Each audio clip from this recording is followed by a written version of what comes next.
Hello and welcome to episode 2 of the Block Coach podcast. I'm Joe Mallon, Managing Director of JFM Block and Estate Management and founder of the Block Coach, a brand new training and consultancy firm operating in the block management space. This episode of the Block Coach podcast is proudly sponsored by Bridge Insurance Brokers and Flatguard Insurance.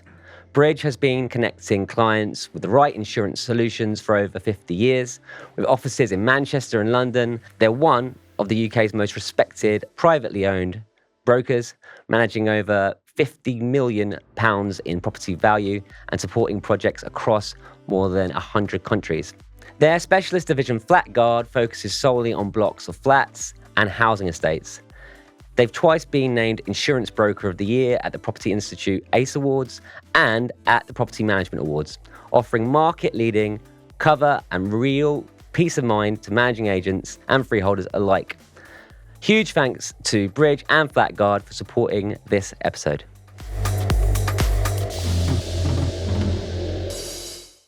I have two very special guests with me today. Yashmin Mistry, Managing Partner and owner of JPC Law, and Robertson of Robertson Property Consulting. The main topic today is leading teams, and it's a really practical and important topic for so many viewers of this channel.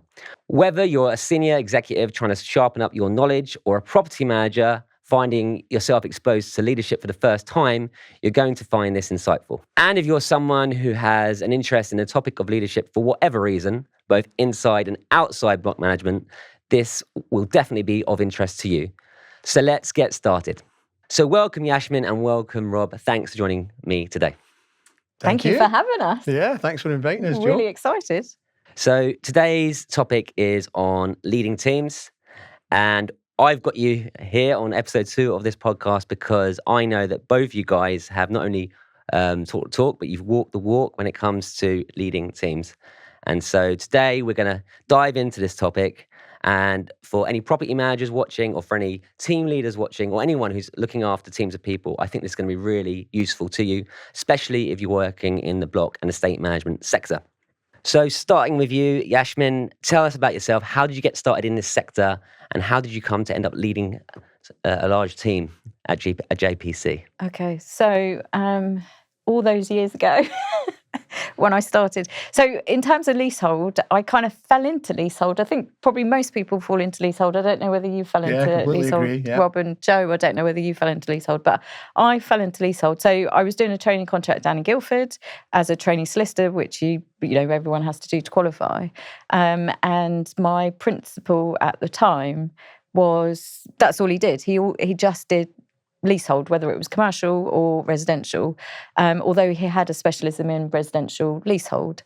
And he was doing a lot of enfranchisement work, and obviously I hadn't heard of what leasehold enfranchisement was, what residential leases were. Yeah. And from there, obviously, I kind of fell into it. So I developed a specialism because he was dealing with it. And then from Guildford, my first job was then at Brotherton's in Banbury, Oxford, that kind of way. I did not know that. Did you not know that? I was there for 5 years or so. We have quite a lot of revelations on this podcast. In the last podcast, we had revelations, and that's a big revelation. Yeah, Very interesting. So after I qualified, I landed at Brotherton's, and at Brotherton's, I was basically tasked with doing leasehold enfranchisement and growing a team there, because before they didn't kind of do it. They were doing the debt collection, the service charges and the debt collection stuff, but they weren't doing the non-contentious residential leasehold side. So yeah, that's kind of how I landed there. And from Brotherton's, I then moved to JPC. So how many years ago was that? 20 years ago or something like that. Feels like yesterday, right? I know, exactly.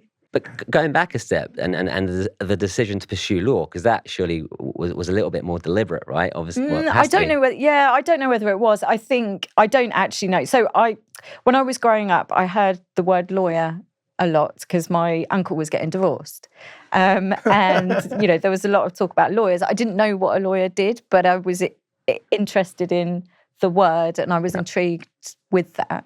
And obviously, with that, then came the what does a lawyer do? And that's where it came from. Okay. And then I've not really looked back. It was either that or being an astronaut. So, A lot of people want to be astronauts. but my eyesight was not very good. So yeah. I was told that I couldn't be a pilot when I was very young because of colour blindness issues. And that was quite devastating to me. But are you colourblind? I am slightly colourblind, yeah. Oh, wow. A lot of people think I just see in black and white, which is not the case. But fast forwarding back away from my colourblindness to, you know, you're a lawyer and then you're a business owner. What was the journey there? An interesting one. I think for me, it was, I mean, you get good at your job. So you do your job, whether it's property management, whether it's being an accountant, whether it's being a lawyer, whether it's, you know, whatever you're doing. And you get good at doing that. And then promotions are given to you because you're good at being a lawyer. Yeah. And then, but you haven't developed those softer skills necessarily in terms of management. And those are the things that you learn on the job. Yeah. Either, you know, some people just don't like it. Some people kind of rise to the challenge with it. Some people it's natural, some people it's not. And that's the tension, I guess, between becoming good at your job and maybe if you've got an entrepreneurial kind of mindset or a spirit behind you, then things develop from there. Yeah. But yeah, I mean, it is a tension, I think, where you're promoted because you're good at your job. Yeah. But not because you're good at people management or because you're good at leadership. Things work a bit different in law, so maybe you can just help us understand that, because I think you achieve partner status and then you move But forward. But that's the thing. So you get promoted because you're a good lawyer. Yeah. You get promoted because you're hitting your billing target. You've got good clients. You're running cases in the High Court, the Court of Appeal, the tribunals, all of that kind of stuff. But what they don't teach you at law school is this. How to run a business, how to. It's like going back to school, isn't it? Yeah. Nobody's ever taught what a mortgage is at school, what the life skills are. I think most people who are leaders in law have kind of fallen into it because they've been promoted because they're good lawyers. So you joined JPC as an employee? No, I joined as a partner. You joined as a partner. Okay, okay. So because again, it's just one of those things when you're qualifying. I mean, it's a little bit different now. Yeah. But when I was growing up, when I was qualifying, it was always the pinnacle of your career. It was always, everybody worked towards being an equity partner or a business owner, and it was just part and parcel of not what society expected, but what was career development what was known as career development. Now it's a little bit different. Post-COVID, we're in a completely different world in terms of mindset and work ethic, and people not really wanting responsibilities. But I remember when we were growing up or when we were qualifying, we were doing two things. So we were working hard because we wanted to get promoted in our careers, but the working hard meant we were saving to buy our house. Yeah. Now, a lot of people, the younger generation now, are not really going to be able to afford houses. So it's a little bit different in terms of that mindset and work ethic. But for me, it was always, I wanted to own a business. Not a business, but I wanted to be a partner. I wanted to be making those decisions rather than having decisions made for you. Yeah. Does that make sense? Very familiar. Yeah. So you joined as a partner, and then I did not join as a managing partner. God. But now you are a managing partner. I am. I got thrown into that. I mean, I got thrown into being a managing partner with COVID. Oh, really? Okay. So, and I think a lot of people, COVID brought. I mean, it was obviously devastating, but it brought out a different skill set because someone had to step forward and say, "This is the way that we're going to do things, and this is the strategy we're going to have. Otherwise, we're not going to be able to survive." So it was an opportunity for me, for those skill sets to come to the fore effectively. And we're going to talk a little bit later about how crisis may create exactly. the conditions for a certain type of leadership. Likewise, Rob, tell us about how you started in the sector and how you are basically here today talking about a wealth of experience leading teams and companies. Well, that is a long journey, and it feels like a long time ago. You don't look it, though. No, thank you. Neither do you. So I started off, I trained in Edinburgh as a youth worker, and I came down to London with my wife. She was a teacher, a trainee teacher, and we came down to seek a fortune and fame down here. She managed to pick up, she had a role when she moved down, but I hadn't secured one, and I basically took on part-time jobs and bits and pieces in youth work mainly eventually, and then I found a full-time job. And after 2 years, I'd realised that possibly I'd made a career error. And it wasn't something I was going to be able to do for at that time, I thought for the rest of my life. So I took a bit of a break, and I was then invited by a friend of mine to join a recruitment agent, but they were admin positions. I don't know how that came about, but I ended up being an admin support person in the West End, mainly for surveying professional property firms. And I was just in and around that kind of thing. And I think an ability to get on with people and get things done, maybe. And somebody at that time suggested I should think about a career in residential block management. Didn't know what that was, done a bit of research, and then thought, yeah, maybe. I think I applied to every single surveying practice because that was mainly where the jobs were at that time. This is 1987, something like that, maybe. Somebody gave me a chance. I mean, the firm that I ended up at, the senior partner actually said, I've given you this opportunity because I know you know nothing about buildings, but you're a people person and you've got that background. And he was such a visionary because no one else was thinking that at the time. You had to be a chartered surveyor, have really good knowledge.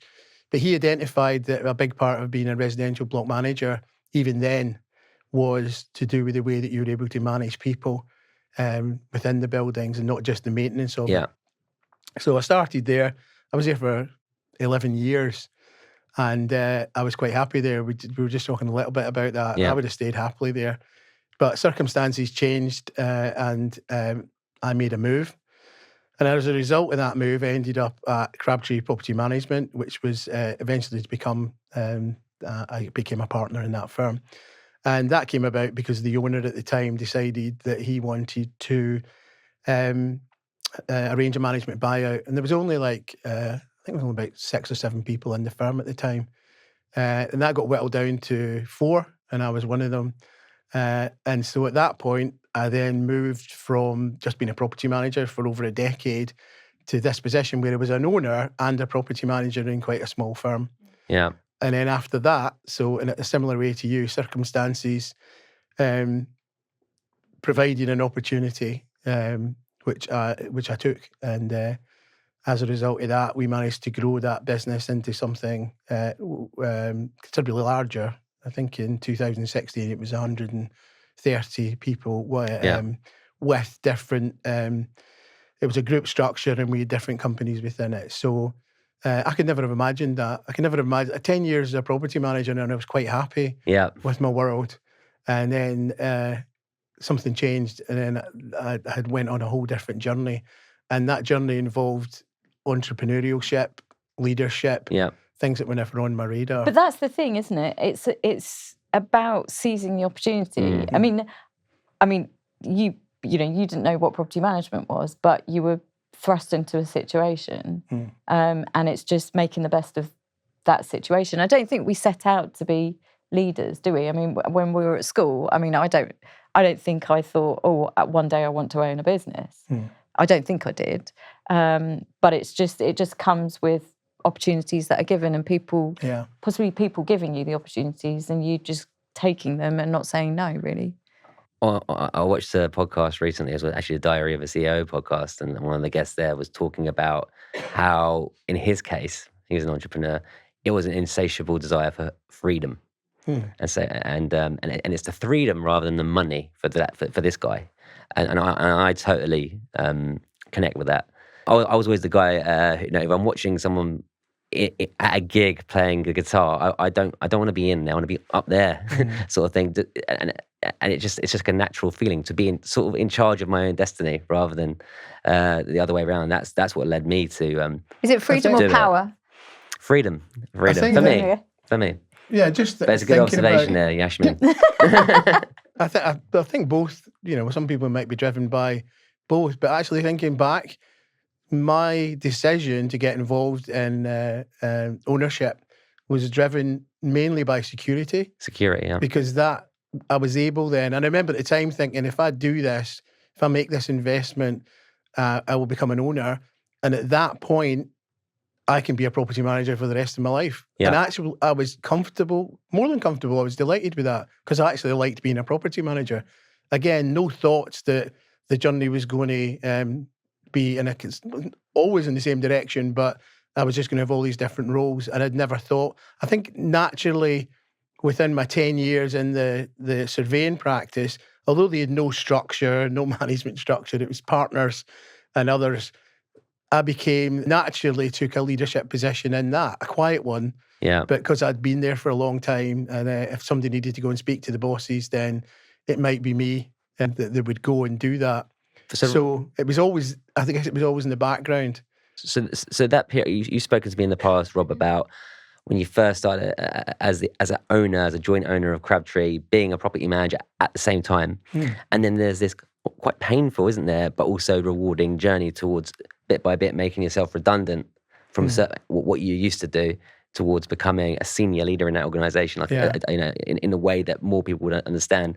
But what a lot of people don't see is that journey beforehand. Like me and James were managing 18 developments each at one stage at JFM, running the business, driving the business, and being property managers. At some point, though, you start to let it all go, and you let it go, and you let others take on those duties, and you have to give up certain elements of how you used to do things. Yeah. Tell us briefly about that. Letting go of your PM duties and allowing others to take it on and directing them and having to take a back seat almost and guide them. I don't remember the point where I said, well, I'll need to do this. I think it's a bit like, can I say I became bored with one thing and I wanted something else? But the fact was I had that ownership with the partners that obviously I was with, but I had the ability to make changes and do things.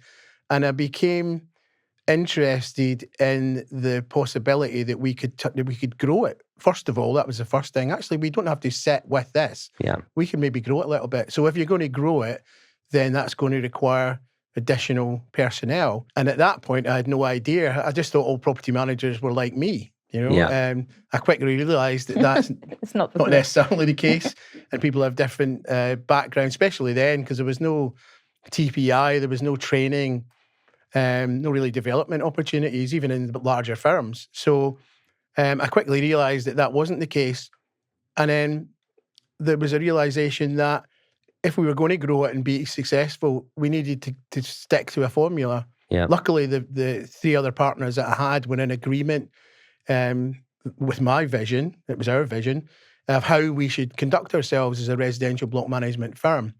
And so from that point then, it was about maybe starting going out and finding a couple of people to join us, probably admin support to start with, but then eventually property managers. Yeah. And again, I went through a period of bringing people into the organisation who just were not a good fit. But my understanding at the beginning was, of course, there would be, I just need a property manager. Yeah. And then realising, as we said, they're not all the same. So, and we quickly moved from a period of that, of growth and bringing people in and not quite working out, to the realisation that we could train our own people and develop our own people. Yeah. To me, that was completely natural. It wasn't a big, oh no, we're going to have to invest time and effort, because I instinctively knew that to get the best out of people and to help the firm grow, we needed that, not financial investment, it's time and emotional investment in other people so that you can bring them along with you. I don't remember sitting down and making a lot of tough decisions. It just kind of happened, and then I was excited about the fact that we could grow. I remember the structure of the business. I know the podcast isn't about that, but the structure of the business was key to that growth because we were so worried. None of us had ever run a business, and we were so worried about getting it wrong. Yeah. And the previous owner as well supported us a little bit. He sent us all on an Institute of Directors course. I think it was about 3 days long to learn how to run a business. Yeah. Even before we were really in a position that any of that mattered, but we had management meetings every month. We had board meetings every month. We had financial reviews, even when there was still only 6 or 7 people in the building, and we were 4 of them. I remember those days. We still felt we have to do it like this because we don't really know. And without a doubt, and if anybody ever asks me, what's it like starting up a business? I always think back to that, and I always say, get the platform right. Make sure that you've got a solid base. by doing all these things, everybody else thought we were mad. I remember family and friends asking me, how busy are you? What are you doing? I said, well, I've got all these board meetings this week and I've got all these management. They were saying, but there's only 6 of you, isn't there? Or 7 or whatever it was at the time. I was saying, yeah, but we got to do this. And they were saying, mad, why don't you just go on and It's because you manage went. property? It's because you went outside beyond your existing knowledge base and learn, and that's apps. It's so necessary. Yeah. And that's one of the reasons why we got, plug in the Block Coach right now that we know we're doing this. I'd like it to make certain things easier for people to access certain things, and with this leadership discussion, there's a lot of great stuff out there about leadership. A lot of us had to learn on the job, didn't we? I had to learn about leading teams. You can't go on a course to learn about leadership. I think you can learn some things about leadership. Other things you have to do. Yeah, but I think it's a bit of both. Ultimately, it's people, isn't it? I mean, we're in an industry which is a service industry. It's about people. Yeah. Leadership, people. Running companies is about people. It's just some people are good at it. Some people aren't good at it. Sometimes you have to be good at it, though, right? And you had to be good at it. Well, I don't know whether you have to. I mean, nobody's perfect. Nobody is great in leadership. But I mean, you develop, you evolve. What I was at the beginning of this year is not what I'm different because we've had different experiences. We've closed on deals. We've come across different people. We've come across different scenarios. So every year you're developing, you're growing. You evolve with the role, I think. And also as you get older, you just relax into...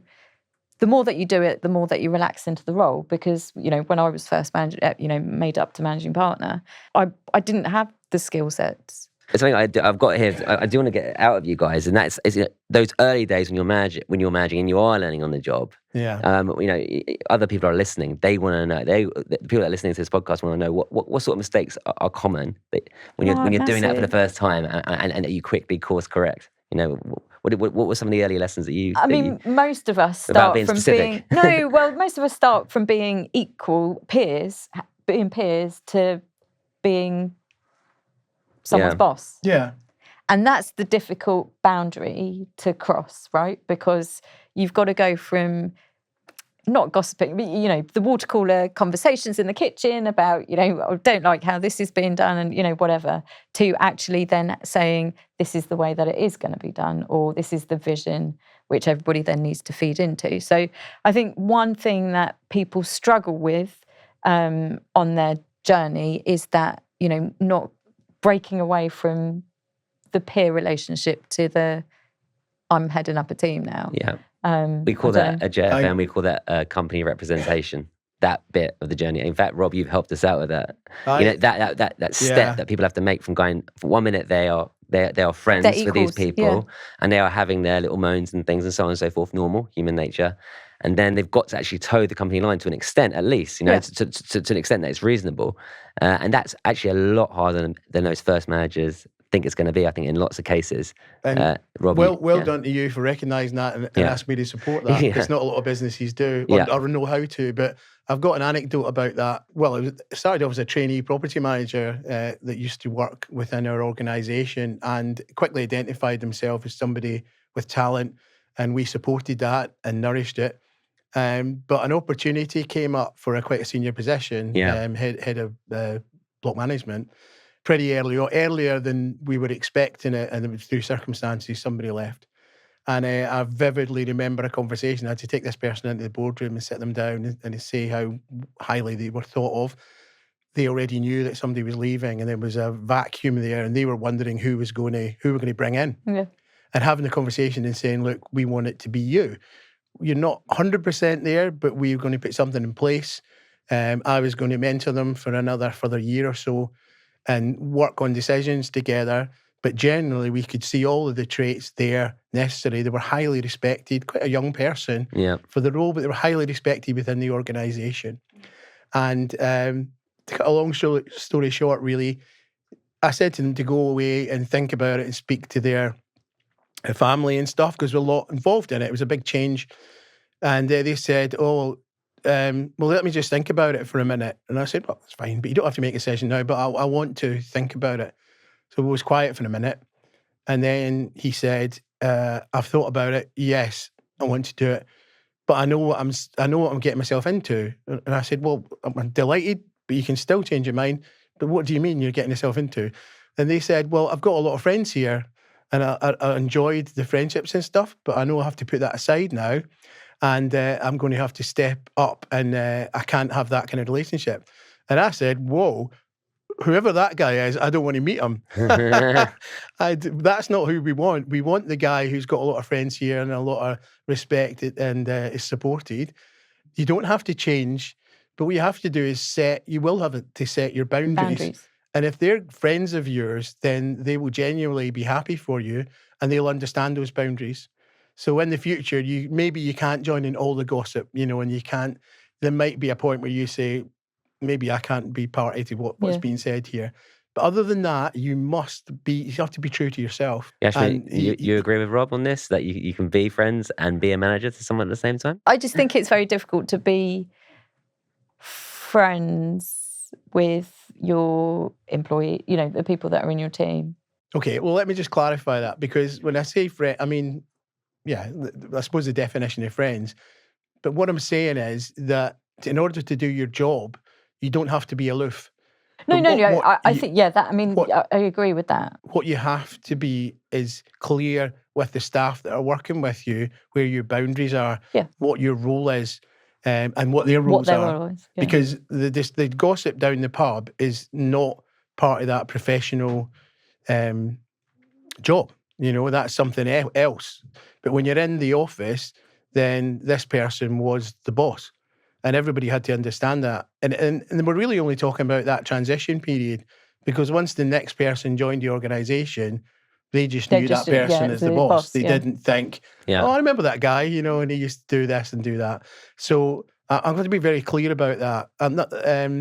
You should know, Joe, because you and one of your good friends set up a business together. Yeah, that's right. And ran it together. So, I think there's a definition there to be made. I respect both sides of the argument because I just want to hear a little bit more before I say something on it from you, Yashmin, a little bit more as to why you think that it's just not possible, just to be friends with someone you're line managing, say, or you're part of the senior management. They're not. You've got a lot in common. You get promoted over them. Sometimes you just have to make tough decisions. Yeah. You have to say no to certain things. I'm not saying you change as a person, and I agree with Rob, but I just, there are the boundaries. So as long as whoever, you can set the boundaries with people, then that's great. Yeah. But if you can't set the boundaries and there's blurred, lines there, then it becomes more difficult to set your authority. Yeah. Because ultimately you need to be able to set your authority. So, having the water cooler gossip sessions at the pub or around the water cooler and stuff like that, as you develop in your career, as you become a manager, I don't think you can do that. Yeah. I mean, that kind of stuff has to stop. The way I try to think about it, from my side, Yashmin, is compartmentalisation. And I know the chap that Rob is talking about, he was an exceptional guy, and rightly so. He rose quickly through the ranks at Crabtree. But I think a lot of us are ambitious as well, though. A lot of us, by that stage, were young guys wanting to get on. And it was done Crabtree were really professional about these kind of things, actually. And somehow there was a culture of respect for someone going into those more senior positions, and whether it be admin assistant to PM, because that can be difficult as well. Because then you've now got. I used to have an admin assistant, and I used to get, and he was ahead of me initially. Then I got leapfrogged him just through circumstance, and I think at Crabtree what we had was a great culture of ambition, where there was amongst most people a respect for the person who went above, and a compartmentalisation that we have to respect that he's got to now put his manager hat on. But he was able to then take his manager hat off, on lots of stuff still. Yeah. And so I think it is still possible to be friends, 100% actually, provided that people have got the right value set to kind of understand, listen, he's got to go and be professional now. I can't be asking him that because that would be unprofessional of me. I can't be putting that kind of pressure on him, asking about, raising things about salary when it just wouldn't be appropriate in this circumstance. Yeah. Or I can't, I've got to respect that we can't be having a big old gossip and putting him under pressure professionally in the pub. Let's move back onto the football, or let's move back onto the other topic. I think you can do it, but it requires discipline. Also a value set and a certain level of ethics, I suppose, business ethics from on both sides to be able to do it. But also, I think it requires you to be quite deliberate. If you're that person who gets promoted above, about how you then approach conversations. You might need to have a similar conversation like you had with the individual, with your subordinates. Listen, I'm not going to be able to do X, Y, Z, or whatever it may be. One of my favorite books on leadership is a book called Radical Candor by Kim Scott. And in that, she talks about caring personally, but also challenging directly. And that's what happens to a lot of those managers at first, especially, is that they don't do the challenge directly bit, and they end up being too nice. I think, the ones who don't get it right and aren't deliberate about that problem. And so if you're not deliberate about that problem, then you end up being friendly and keeping your friend hat on when you shouldn't be keeping your friend hat on, and then all of a sudden the performance drops and you've got problems. See, I think you've got to be deliberate about it, which is why I always say learn. Listen, watch podcasts like this, hear the stories about how other people have experienced things. Read this book, Radical Candor by Kim Scott. She talks a lot about this problem. New managers come into a situation where they've got to learn a new way of talking, and they've got to compartmentalize things, and it's hard. It's quite nerve-wracking when you're doing it for the first time, and you've got to challenge someone directly. Yeah. But what she also says in the book is that there's kind of two types of polar opposites with managers. You've got your obnoxious aggression on one end of the scale. Don't point at Rob like that. You. Just because it's Scottish. I could do that because he's so far removed from being that. That's why. No, so there's also one end you've got obnoxious aggression, but the other end... Stop pointing at me, you just pointed at me there. Over there. Who's more obnoxiously aggressive, the Irish or the Scottish? Because I'm Irish. So, well, we've got Scott on this sofa, so he's And an Irish one over there, yeah. So you're surrounded by obnoxious aggression, apparently. Obnoxious aggression. You can imagine what that is. So in this, actually, she talks about Steve Jobs, because obviously the guy is widely regarded as one of the greatest leaders of all time. But she also talks about how society has moved on from the Steve Jobs day. You just couldn't speak to someone like Steve Jobs would now. She talks about it, and she labels it obnoxious aggression, and she worked with the chap. But then she talks about the other end of the scale, which is equally bad for business, and that is ruinous empathy. And I find that really interesting, where people go well beyond their remit as a manager to try and just be overly nice, and they take it too far, and they cripple themselves from being able to deal with things. I mean, I recommend that for a reader, for any new manager, because it really gets in a nutshell this problem that we're talking about right now. And ruinous empathy. So she wants us to strike the middle ground, which is radical candor. You care still about individuals, but to an appropriate level. But you still hold people to account with your hat on the right way at the right time. And that takes a lot of deliberate thought and preparation for those high impact conversations, I think. And you can't just, you've got to think about it and you've got to plan for it. Those are my thoughts about it anyway. I think that, so this is all circling back to the organisations that people are working in. Yeah. And the organisation having the vision to support people in that transition to becoming a leader. Because you made the point right at the beginning. You said, well, if you're good at being a lawyer, then you get promoted, but you don't get promoted because you'd be good at managing a team. Yeah. And then suddenly you're managing a team. Now, in your case, worked out brilliantly because you handled that. But in many cases, certainly in the property management world, I saw people failing. Even when we were growing Crabtree, we had the need for more team leaders, and it was growing. It was all great. And even then, I like to think of myself as astute and understanding the challenges of leadership and management. Even then, I mean, we used to be sending people, you got a promotion to team leader, you got sent off to some manager training thing that was in a big hall with maybe 100 people. It was one of these things you paid 100 quid and your manager got trained in a day or maybe two. And they came back to us unchanged, unaware of any of that difficult conversation stuff. Probably not specific enough as well, isn't it? It was just widely varied. But we thought, we're doing a good thing. We're sending them a complete waste of time. Never had the chance to do that again. Much more can be learned from people within the organisation, good people. Or taking you to meetings, showing you how to role-playing those conversations before you have them.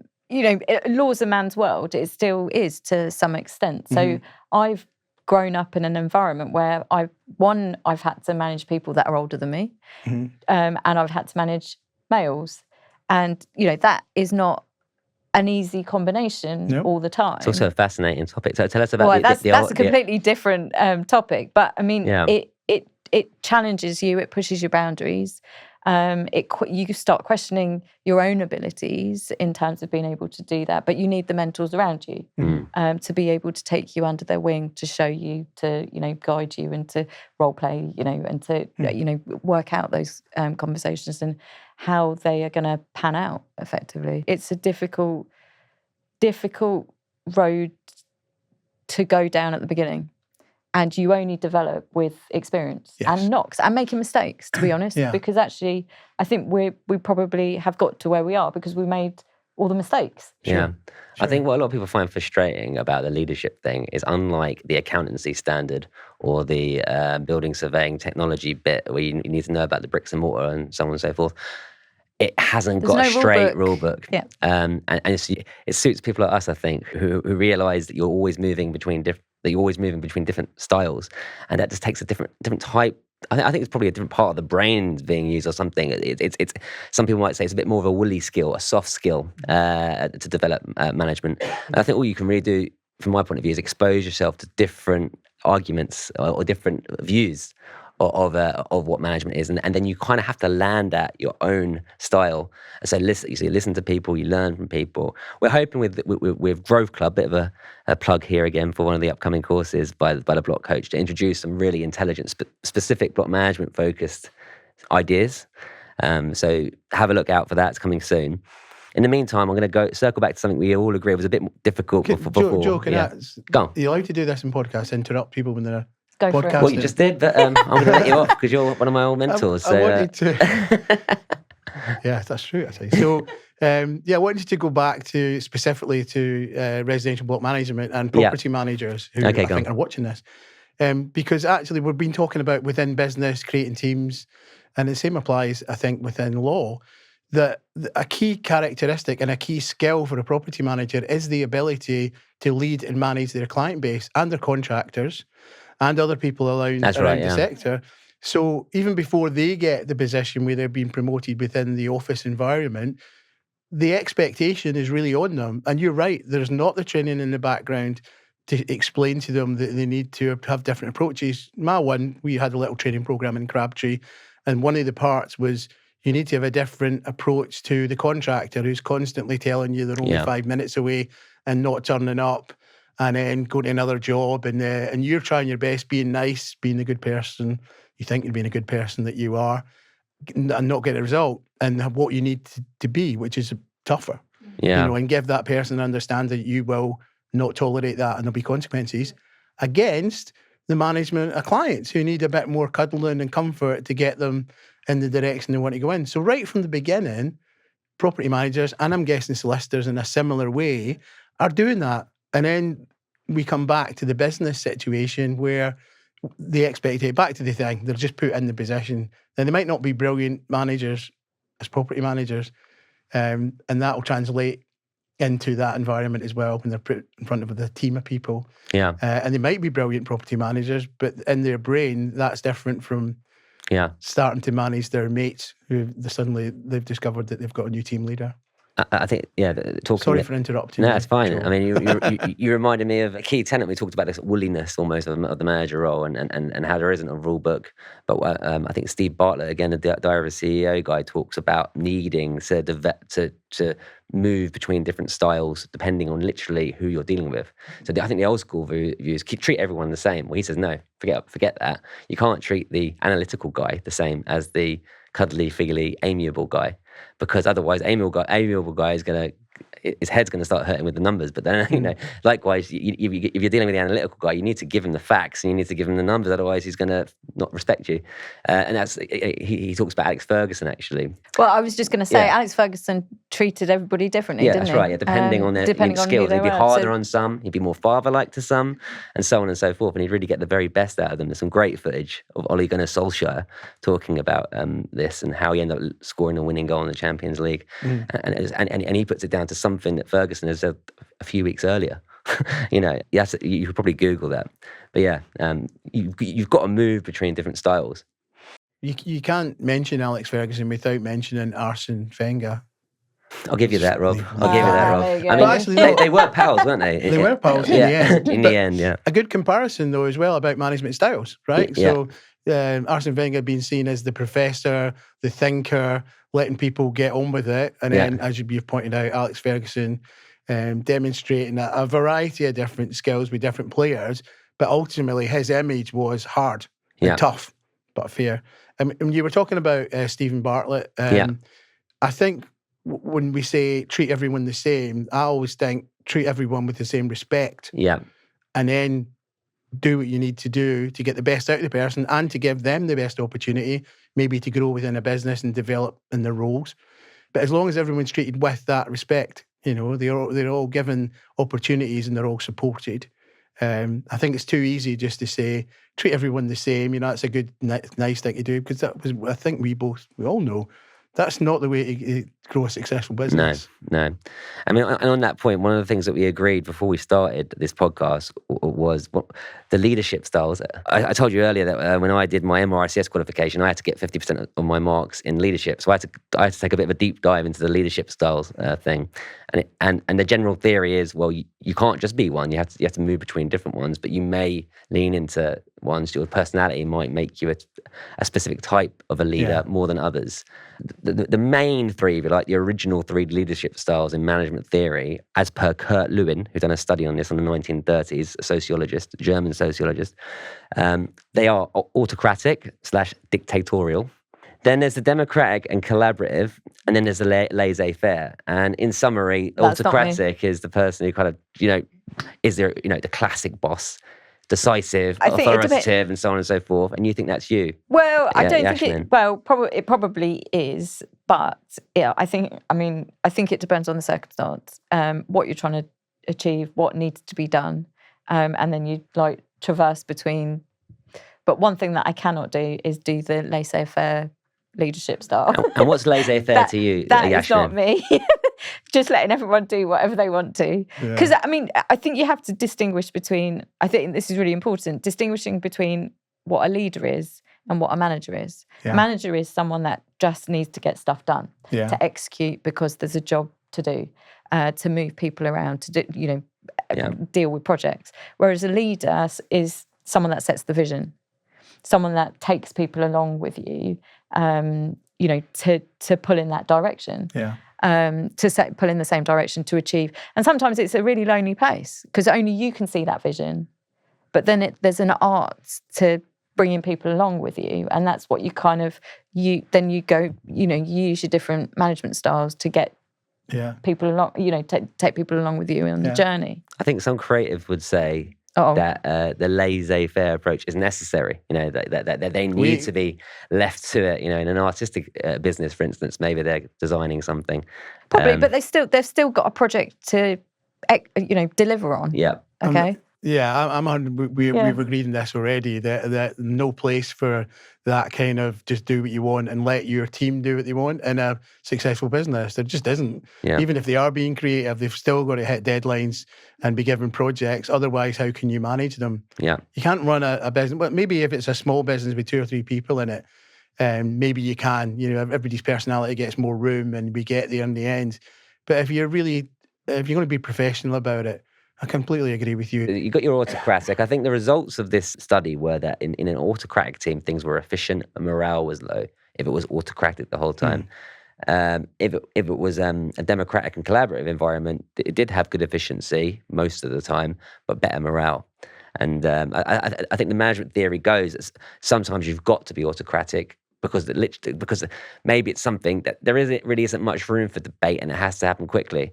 But sometimes you've got to, there's certain things you have to involve your leadership team in, for instance. Otherwise, they're going to feel disrespected, and you're not going to have buy-in for that decision, and you're going to have people leaving, and so on and so forth. So the theory kind of goes, you need to be moving between different leadership styles. Yeah. Sorry, go on, Rob. Go. I was just going to say, I'll be quick. A good leader is someone who is able to identify talent. Yeah. If you're growing an organisation, and the bigger it gets, the more difficult it gets, you need to engage talent around you that's better than you and experts in the particular areas and special areas you're weak in. Yep.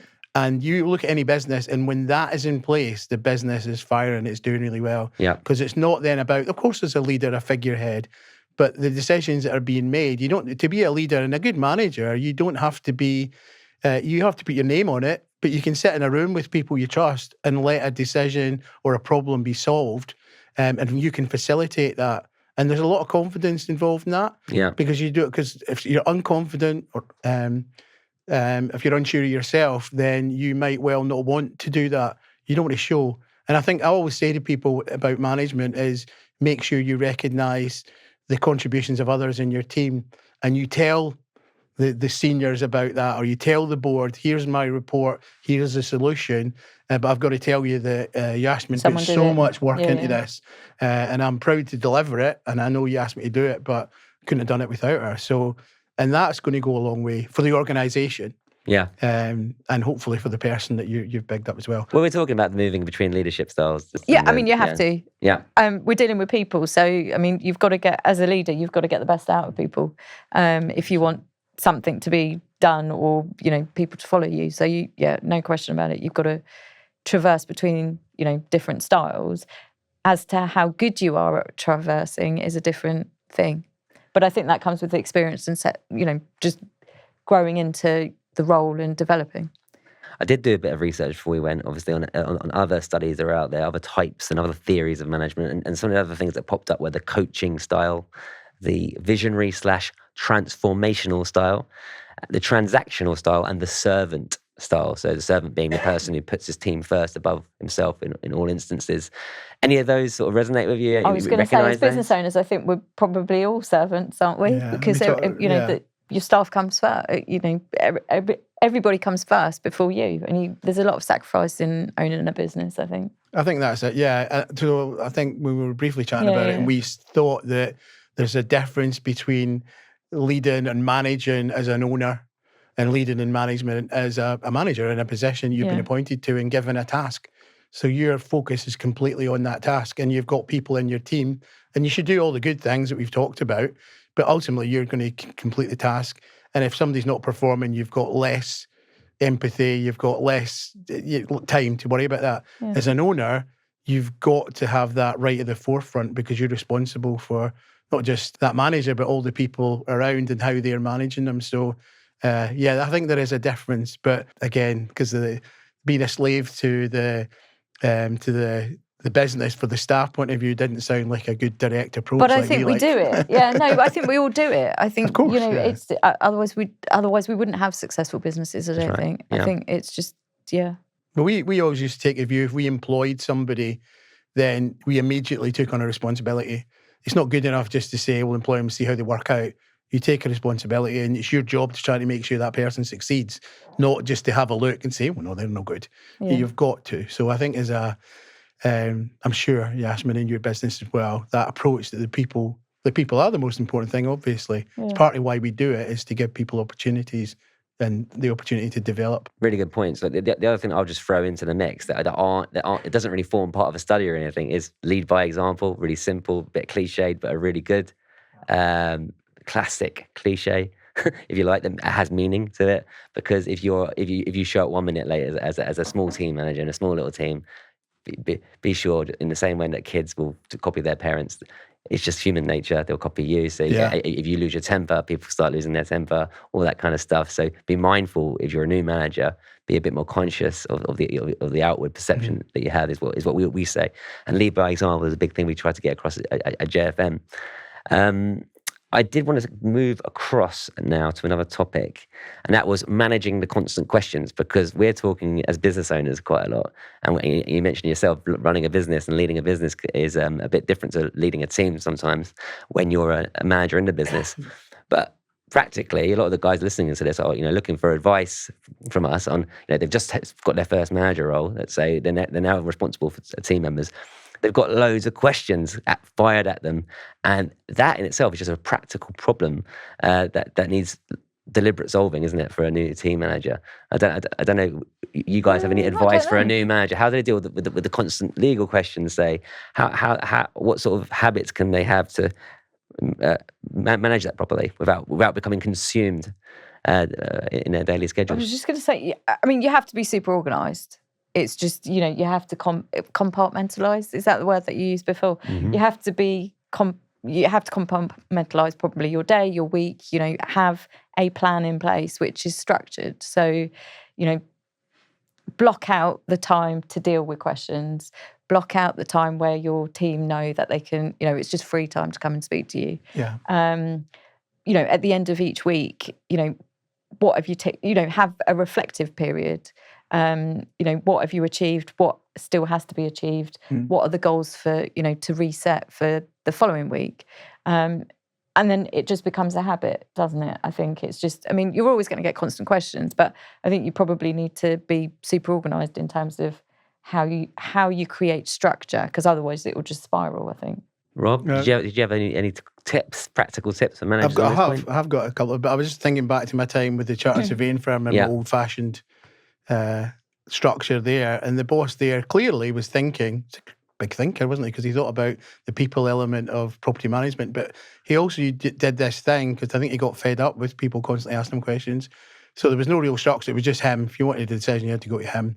I think there might have been 3 property managers. So he came up with this thing. You could only see him between 3 and 4 or something in the afternoon. To create a bit of discipline. Not necessarily a good one, but it was a way of trying to deal with that because he was clearly getting a lot of questions and couldn't get his own work done. Practically, and I would still use this today, I think it's a good tip, is if someone comes to you with a question, ask them what they think the solution is. And if they don't know, ask them to go away for 10 minutes and think about it or research it and then come back. And you don't mind if it's wrong or completely ridiculous, but they need to have something. Yeah. And people would quickly get into the habit of knowing, there's no point in me just going to ask him. He's going to say, what do you think? Well, if that's a habit that becomes natural to people in your team, then that's a good thing because you're going to save yourself some time. But also there's a teaching moment when they come back with their solution that you can, if it's wrong, you can sit down with them for a while and you can explain the rights and the wrongs of it, and then they'll feel more like they've come to a decision partly through them rather than you've just said, do that. So what you described there, Rob, actually is a really key tenet of how I think about leading teams. And it's the creation of personal responsibility on the individual who needs help, and the being deliberate about that exchange is actually very important. I think it is something that can be worked on and learned if you think deliberately about it. So my business partner James bought me a book called The Coaching Habit. It's written by Michael Bungay Stainer, and great name. And it's basically a formula for this exchange. And sometimes it's quite hard to do, but the more you try it, it's a bit weird at first. You kind of have to tell your subordinate if you've never done it before, I'm going to try this new tactic because it's kind of strange, you've never done it before, but it's got a lot of that essence in it, Rob. So it's actually a 7-step sort of question process, which is basically what's on your mind. Okay? And you just let that person talk. You hold back from diving in and being what he calls an advice monster, because we all actually, if we're more senior, a lot of us will want to be an advice monster. And what he says is a lot of us give wrong advice because the guys haven't even told us all the facts yet, and they end up making those mistakes. You guys might know that. And so he says, hold back. So what's on your mind? Let them say stuff. But before you go in and give the advice, he says, question number 2, what else? And then they'll say then they'll think. It forces them to think and take responsibility. And they say a bunch of stuff they didn't even realize they forgot they left out. Now you've got new facts written down and you've got your pencil and paper. And then it goes on. So what's the real challenge here for you? And again, they kind of have to think about it. And then it goes on and he says, so what do you want from the situation? And then only at point 5 says, well, how can I help? And so they have to do quite a lot of the work themselves in this method before they can even get to the bit. And eventually, you throws in a couple of things out there. If you're saying yes to this, let's say the person came up with a solution, what are you saying no to? Yeah. And then finally, what was most useful for you in this conversation? Yeah, I don't follow that for every single piece of advice. It would be bananas that I give out, but it was I found it a really useful thought exercise, and that's what the whole book is about creating responsibility on the individual. Yes. And what you find is with most technical issues, and because we work in a technical sector, be it a property management problem or a legal problem, is you can't possibly know the solution to that thing that person knows. In fact, they probably know the solution 80%. They only need you to fill in the 20%. But it's giving them the confidence, though, isn't it? The idea is that you're teasing out the answer from them, and maybe they have to go away and do some research. But they're responsible for it. But it's quicker. You're spending less time is also part of it. Then, just leave it to me. I'm going to go off and I'm going to read that bit of case law for you, or I'm going to go away and read the RACS code. Not even I read case law, so yeah. So I recommend that book, The Coaching Habit, because I just think for any new manager, that I think it's a real practical problem where you're suddenly flooded with questions, and you can become an advice monster where you just sit and try to deal with it yourself, and you waste your entire afternoon dealing with it instead of teasing the answers out of the individual and helping them take responsibility for it, which is a lot. I think what you were getting across was 100%. Yeah, because your job isn't to be an advice monster. Your job is to be a manager of a department, and that department's got a lot of different facets to it. It's not just an encyclopedic knowledge and a yes, no, or a go to that, go to this. And I think that's really, because that's back to looking at business, firms' development, the company's development, rather than just the individual. Because it's not going to help the business if you as a manager are completely tied up with your whole team and members coming to you. Your doors, you've got a queue going out the door. Yeah. You're running that in the wrong way, because they should be empowered to go off and have the knowledge and education to go off and make the decisions. And the idea behind that, deploy the coaching habit, you're basically training up people to be self-sufficient and, for themselves. We're coming towards the end of the podcast now, so I think... What? Already? Can't possibly be. I know. No way. We're going to have to do a part 2 on this one, I reckon. It's a huge, huge topic. It's massive. If there was something you would like to say to any new managers out there, what would it be? What bit of advice would you give to any new managers as we close up this podcast on this topic of leadership? They've just taken over a leadership role for the first time. Okay, I would say deep breath. Deep breath. Yep, deep breath and one. believe in Good yourself. answer. It will work its way out. Yeah, that's good. Yeah, and be confident in yourself. You're there for a reason, unless you've bought the business and promoted yourself to that position. That I might have been involved in that in the past. But yeah, you're there for a reason. You've been chosen for specific skill sets, and you need to believe in that and be strong with it. Yeah, and treat everybody with respect, because then it'll always be okay at the end of the day. Not give in to everybody, not be laissez-faire. We're not having that. No laissez-fairness here. But just give everybody the respect they deserve. Fantastic. So 2 great answers there from 2 absolute legends from the property sector. We are indeed. Thank you guys for joining me today. Thank you very much for inviting us. Yeah, thank you, Joe. Sorry for interrupting you and cutting across you and asking questions. Well, you're my old mentor, so I have to let you off. Emphasis on the old. It's true. It's true. That's not fair. Bringing things to a close then, this has been the Block Coach Podcast, episode 2 on leading teams. Thank you to Yashmin and thank you to Rob for coming down here to Central London today at Podshop Studios to film this episode. Also, thank you to Bridge Insurance Brokers and Flatguard Insurance who have made today's podcast possible. We'll see you on episode 3 of the Block Coach Podcast.